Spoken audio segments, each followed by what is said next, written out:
We've all had one of those days where everything goes wrong, and you just want to scream. Now imagine that bad day happening in front of thousands of fans, with your every word being recorded for the whole world to hear. That's close to what happened to Natalie Decker on Friday, May 15th, at Dover Motor Speedway, and what she said over her team radio set off a wave of reactions across the NASCAR world. Let's start from the beginning. It was the NASCAR Craftsman Truck Series race at Dover, and things fell apart for Natalie Decker almost from the moment the race began. Right at the drop of the green flag, the very start of the race, Decker was hit with a penalty. She had pulled out of her line too early before reaching the finish line, which drivers aren't allowed to do at the start. That broke the rules, so NASCAR ordered her to serve what's called a pass-through penalty, where a driver has to drive down pit road at slow speed as a punishment. But here's the cruel part. While she was serving that first penalty, she sped on pit road, so she immediately picked up a second penalty. One mistake stacked right on top of another. And later, NASCAR black flagged her, which is an order to come off the track because she wasn't keeping up the minimum speed required. For a driver who has been fighting an uphill battle for years, all of that piling up at once seemed to be the breaking point. Her radio messages told the whole story, and it's important to be clear about what this actually was.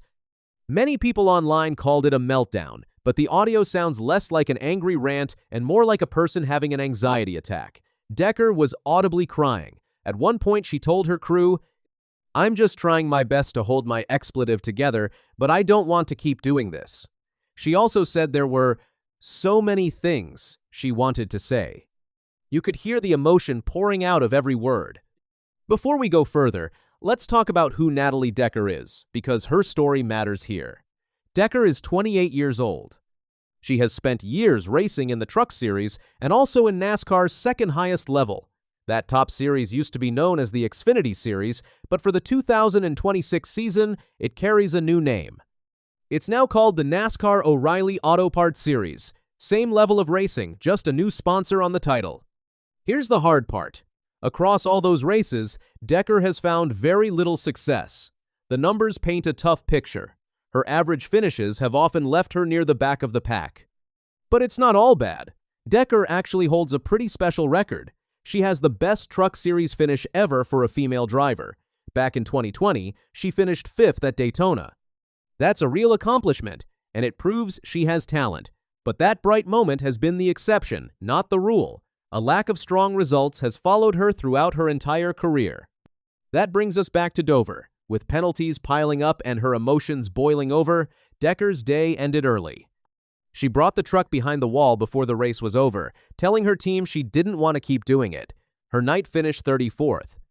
But here's where the story really heats up.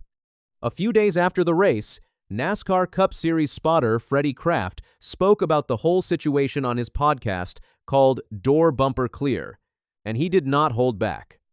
If you're not sure what a spotter does, here's a simple explanation.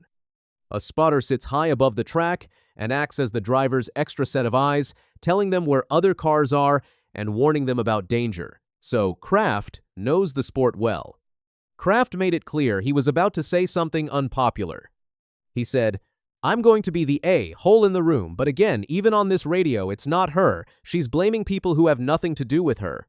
In other words, Kraft felt that Decker was pointing the finger at the wrong people. He got even more specific. Kraft said she was blaming the race director, and he didn't think that was fair. He said, "She's blaming the race director. What the F did he do? That's not their fault. You picked this race to go to. You got out of line too soon on a restart. That's a penalty. You sped on pit road. That's a penalty." Kraft was making a point here. He believed the penalties were the result of Decker's own driving, not somebody else's mistake. He kept going. Kraft admitted that Dover is a hard track. But even so, he said the slow speed was still not the race director's fault. He summed it up with one blunt line. "You're going too slow on the racetrack. Yes, it's a tough place, but it's not the race director's fault. She's in the way." That's a harsh thing to hear about yourself, but Kraft wasn't the only big name to speak up. Former NASCAR Cup Series driver Kenny Wallace also shared his thoughts, and his reaction was very different. Wallace didn't sound angry. He sounded worried. He revealed that he almost picked up the phone to call Decker after the race. Wallace said, "I almost called her because I felt that bad for her. I just couldn't do it." He wasn't trying to attack her. He wanted to help her. But Wallace did have one big complaint, and it wasn't about Decker herself. It was about her racing schedule for the 2026 season.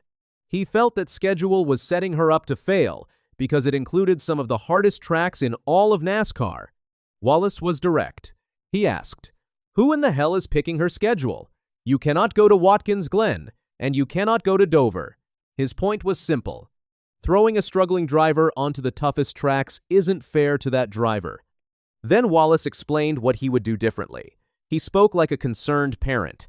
He said, "As a father figure looking at these young girls in NASCAR, I want to see Natalie running Hickory Motor Speedway and Tri-County Speedway every week.